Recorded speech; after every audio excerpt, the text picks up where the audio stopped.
غزہ اور اسرائیل کی جنگ کو تقریباً 4 مہینے ہونے کو ہیں اور اب فلسطین میں حالت کسی جہنم سے کم نہیں ہے۔ 9 اکتوبر 2023 سے اسرائیل نے غزہ پر ٹوٹل بلاکڈ لگا رکھا ہے۔ اس کا مطلب ہے کھانا، پانی، دوائیاں اور بجلی تک کٹ آف کر کے رکھی ہے۔ غزہ پر لگاتار بمباری ہو رہی ہے جو کہ بہت خوفناک ہے۔ پورے کے پورے شہر اور بلڈنگز بمباری سے اڑا دیے گئے ہیں۔ ایک اندازے کے مطابق 30,000 فلسطینی اب تک شہید ہو چکے ہیں۔ غزہ میں 50% بچے ہیں اور اسی وجہ سے شہید ہونے والوں میں 60% عورتیں اور بچے ہیں۔ باقی جو ابھی بھی زندہ ہیں وہ اسپتالوں اور سکولز میں پناہ لے رہے ہیں اور بہت سے ابھی بھی ملبے کے نیچے دبے پڑے ہیں۔ یو این کی رپورٹ کے مطابق یو این کے شیلٹرز میں بھی پانی ختم ہو گیا ہے اور ہاسپٹلز کو چلانے کے لیے فیول بھی ختم ہو چکا ہے۔ آئی سی یو اور وینٹیلیٹرز پر موجود مریض بھی شہید ہو چکے ہیں۔ غزہ دوستو ایک چھوٹا سا شہر ہے جو کہ 365 اسکوائر کلومیٹر کے رقبے پر مشتمل ہے۔ اس کو اگر اسلام آباد سے کمپیئر کریں تو وہ اس سے بھی چھوٹا ہے۔ اس کی آبادی تقریباً 23 لاکھ افراد پر مشتمل ہے۔ اور دوستو یہ جنگ 7 اکتوبر 2023 کو حماس کے اسرائیل پر حملہ کرنے کی وجہ سے شروع ہو گئی تھی، جس کے نتیجے میں اسرائیل نے حماس پر حملہ تو نہیں کیا بلکہ اسرائیل نے اپنا بدلہ غزہ اسٹرپ کے معصوم شہریوں سے لیا اور اب تک لے رہا ہے۔ عالمی ادارے اسرائیل کے خوف سے کچھ نہیں کر رہے۔ ایسے میں اچانک ایک دن آسمان سے کچھ ورقے برس رہے تھے۔ اس پر اسرائیل کی ایک وارننگ تھی کہ سارے کے سارے فلسطینی شہری ناردرن غزہ سے ساؤدرن غزہ میں موو کر جائیں۔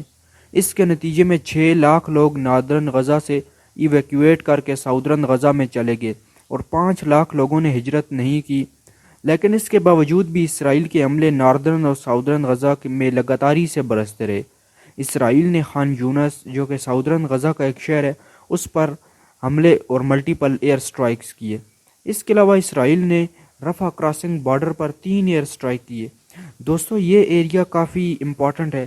غزہ شہر پورے کا پورا بلاک ہے اور اسرائیل نے اس پر ٹوٹل بلاکڈ لگا رکھا ہے۔ کسی قسم کی کھانے پینے کی سپلائی غزہ کو نہیں پہنچ رہی اور غزہ کے ایک طرف سمندر ہے اور باقی 3 طرف اسرائیل، چوتھی طرف ایک طرف بچ جاتی ہے جو رفح کراسنگ بارڈر ہے۔ اس کے ساتھ غزہ سٹرپ کے ساتھ ایجپٹ کا ایریا لگتا ہے۔ ایجپٹ بھی غزہ کے شہریوں کو اپنے ملک میں داخل ہونے کی اجازت نہیں دے رہا۔ اس نے سٹیزن شپ کی پالیسیز میں اور اضافہ کر دیا ہے۔ رفح کراسنگ بارڈر پر اگر غزہ کے شہری پاس کر کے چلے جائیں تو وہ سیدھا ایجپٹ پہنچ جائیں گے کیونکہ یہ بارڈر ایجپٹ سے ملتا ہے۔ لیکن اسرائیل نے اس رفح کراسنگ بارڈر پر بھی لگاتاری سے حملے کر دیے اور کوئی بھی فلسطینی تاکہ غزہ سے باہر نہ جا سکے۔ دوستو 7 اکتوبر کو حماس نے اسرائیل پر ہزاروں کے حساب سے میزائل چھوڑ دیے۔ نہ جانے وہ اتنے میزائل کہاں سے لایا۔ اس لیے کہ اسرائیل کا میزائل ڈیفینس سسٹم بہت ہی اسٹرانگ ہے جو کہ میزائل کو ہوا میں ہی ڈیفینڈ کر دیتا ہے۔ اس کے بدلے میں اسرائیل نے غزہ پر اسرائیلین ایئر فورس سے حملے کر کے اسرائیلی ہزاروں فلسطینیوں کو شہید کر دیا۔ حماس کو جب یہ پتہ تھا کہ اسرائیل ان پہ واپس حملہ کرے گا جس کے نتیجے میں ہزاروں فلسطینی سویلینز کی جان جائے گی، لیکن اس نے پھر بھی اسرائیل پر یہ حملہ کیا۔ دوستو یہ معاملہ اتنا آسان نہیں ہے جتنا لگ رہا ہے۔ حماس نے ویسے ہی اٹھ کر اسرائیل پر حملہ نہیں کر دیا۔ اس میں بہت بڑے بڑے انٹرسٹ پھنسے ہوئے ہیں، بڑی بڑی پاورز کے گیم چل رہے ہیں۔ اسی وجہ سے یہ مسئلہ آج تک حل نہیں ہو سکا۔ So thanks for watching, do subscribe and hit the bell icon.